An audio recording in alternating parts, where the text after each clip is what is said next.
Salut à tous et bienvenue dans cette 11e review consacrée à la collection La Légende de Batman. Aujourd'hui on va donc se consacrer au 11e numéro de cette collection et qui s'intitule donc Le Brave et l'Audacieux.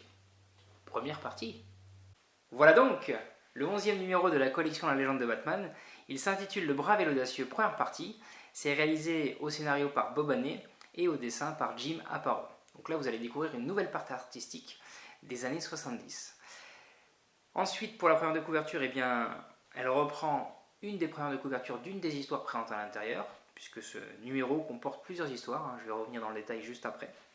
Pour la quatrième de couverture, eh bien, comme d'habitude, le volume c'est le numéro 76, l'ordre chronologique 11, donc ça ne correspond évidemment pas encore, et ça contient donc The Brave and the Bold, qui est la traduction anglaise du Brave et l'Audacieux, du titre qu'on a là, 98, 100, 102, 104 et 106.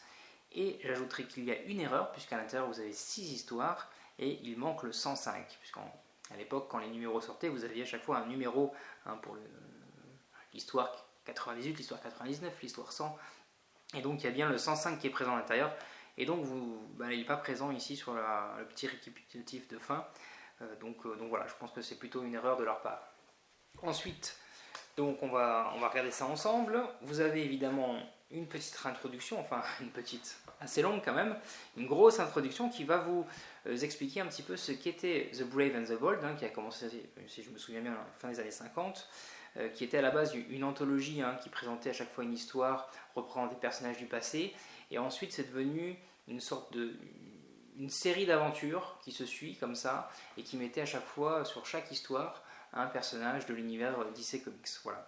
Donc, il y a eu un gros succès dans les années 70 avec le nouveau dessinateur Jim Aparo, donc c'est lui qui a réalisé énormément de ces numéros après le numéro 85, si je ne dis pas de bêtises. Donc voilà, en fait vous avez toutes les informations un petit peu à l'intérieur pour vous expliquer un petit peu ce que c'est. Et donc dans ce numéro, vous avez 6 histoires, donc les histoires que je vous ai citées, 98, 100, 102, 104, 105 qui a été oublié et donc 106. Et donc j'en ai pris 5, voilà celles que je préfère. Donc je vais vous les montrer, on va regarder ça un petit peu ensemble. Vous allez avoir donc cette première histoire avec le Phantom Stranger. Vous allez découvrir justement un nouveau personnage de l'univers comics qui a des pouvoirs. Alors là on est plus dans une histoire un petit peu, comment vous dire, c'est pas spirituel mais c'est un petit peu... Il y a de la magie noire un peu là-dedans, enfin c'est un petit peu fantaisiste on va dire. Donc on n'est pas très très terre à terre, parce qu'il faut regarder qu'à cette époque, mis à part cette histoire en tout cas que j'ai lue dans ce numéro, vous allez retrouver un Batman qui va être à mi-chemin entre le côté kitsch et à mi-chemin entre le côté sérieux. On va retrouver un Batman très très détective, qui sera plus proche de Sherlock Holmes que de ce qu'on peut voir actuellement dans les films, etc., où il y a un peu plus de castagne. Donc il y a moins de scènes d'action, on va dire, mais plus de recherche, d'enquête. Donc c'est aussi intéressant de voir un petit peu comment Batman était perçu. Il y a le petit côté kitsch aussi, vous allez voir, je vais vous montrer quelques images où on peut voir déjà la Batmobile un petit peu kitsch, le genre de Batman qui se promène, vous savez, en plein jour dans Gotham, il marche comme ça, comme un passant sur le trottoir. Enfin, il y a le côté un peu moins sérieux de ce côté-là. Et je vais vous montrer 2-3 petites choses. Alors, donc ça c'est le Phantom Stranger, cette histoire. Donc là je vous laisse découvrir. C'est pas une histoire que j'ai particulièrement appréciée, parce que justement on est un peu dans le fantaisiste et tout ça, dans l'irrationnel. Et Batman est quand même quelqu'un de très terre à terre, donc l'histoire est sympa. Mais voilà, c'est pas une de mes histoires préférées en tout cas de ce numéro. On va passer ici. Alors une histoire que j'ai plutôt bien appréciée, voilà, donc ça c'est le héros en fauteuil roulant, si je ne me trompe pas.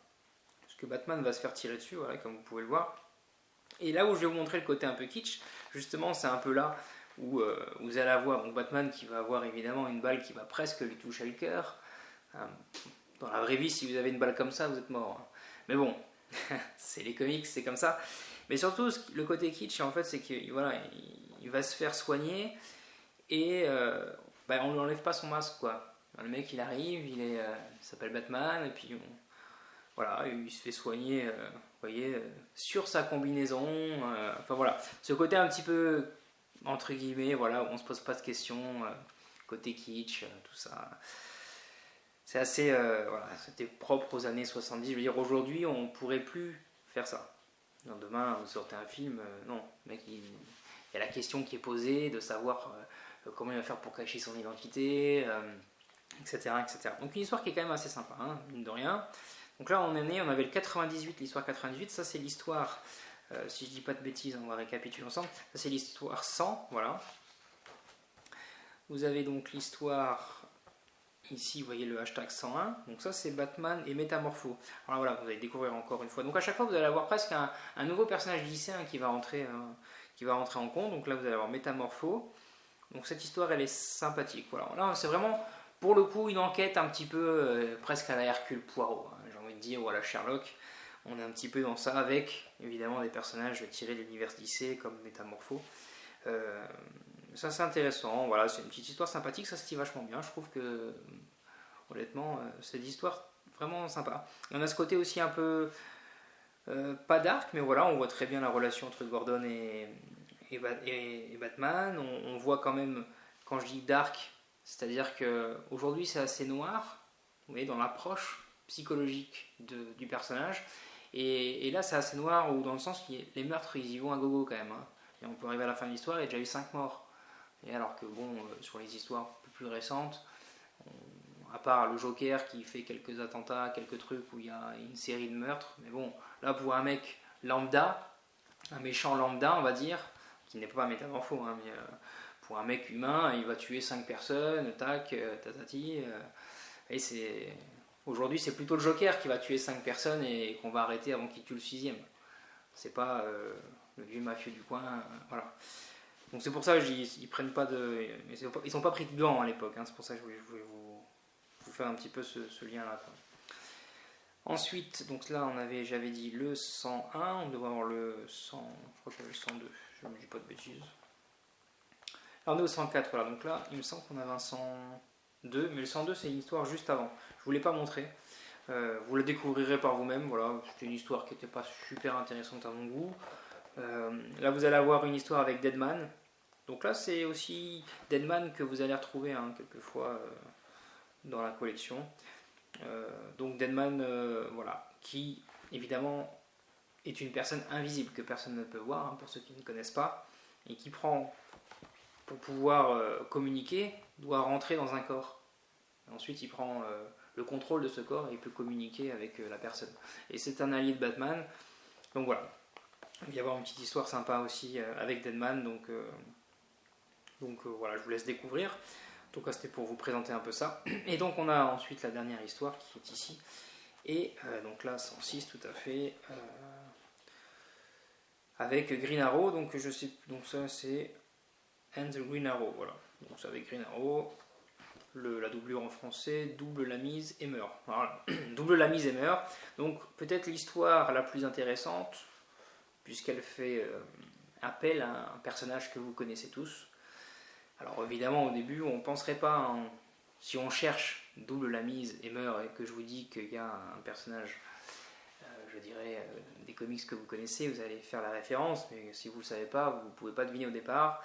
Et donc c'est bien Double Face qui va apparaître dans cette petite histoire. Alors, son identité est cachée jusqu'à la fin, donc là je vous ai un peu spoilé, mais bon, c'est un petit peu pour vous montrer un petit peu de quoi il en retourne. Voilà, donc vous allez avoir Green Arrow aussi qui va apparaître. Vous allez même avoir dans une autre histoire, hein, vous allez avoir aussi Green Lantern, etc. Enfin, voilà, dans chaque histoire, vous allez avoir des personnages de l'univers DC qui vont faire partie pas du décor, mais qui vont faire partie de l'histoire pleinement, qui vont être au centre de l'histoire. Donc c'est intéressant, puisque ça vous permet aussi de découvrir un petit peu l'étendue de l'univers DC Comics. Voilà. Donc écoutez, moi je suis en train de lire actuellement la partie 2 de ce comic, hein, le brave et l'audacieux. Donc voilà, je vous ferai une petite review pour la deuxième partie. Voilà, j'espère que cette review vous aura plu. Comme d'habitude, un petit pouce vers le haut, un petit like, un petit commentaire, ça fait toujours plaisir.